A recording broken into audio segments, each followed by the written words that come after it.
ఇక నేను మాట్లాడనని చెప్తే అయిపోయింది.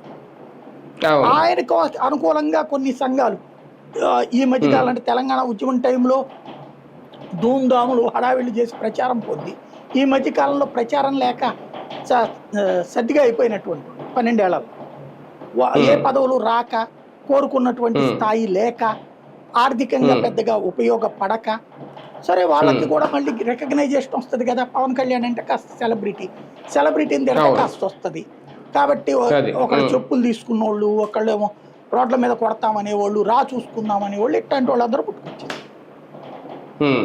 అది రెచ్చగొట్టడం వల్లనే కదా జరిగింది. అది లేకపోతే సింపుల్గా ఆ వాదనని మేము తోసిపుచ్చాం, అయిపోయింది కదా. తోసిపుచ్చేసావు కదా నువ్వు, నీ పార్టీ ఎమ్మెల్యేలు కూడా చెప్పేశారు కదా అది తప్పు అనేసి.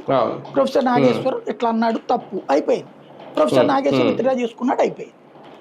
మళ్ళీ దీని వెనకాల ఏదో ఉంటది అన్నటువంటిదో పక్కన ఆయనకి అదేది వైసీపీ కండవ వేసేసి, వైసీపీ కండవ వేసుకుంటే ఆయన ఆ కండవ తుడిచేసుకుని తెలంగాణ కండవ వేసుకున్నాడు. ఆయన సింపుల్ అయిపోయింది. సోషల్ మీడియాలో ఇక అయిపోయింది. ఎక్కడికక్కడ కొత్త కాన్సెప్ట్ తెర మీదకి వచ్చింది.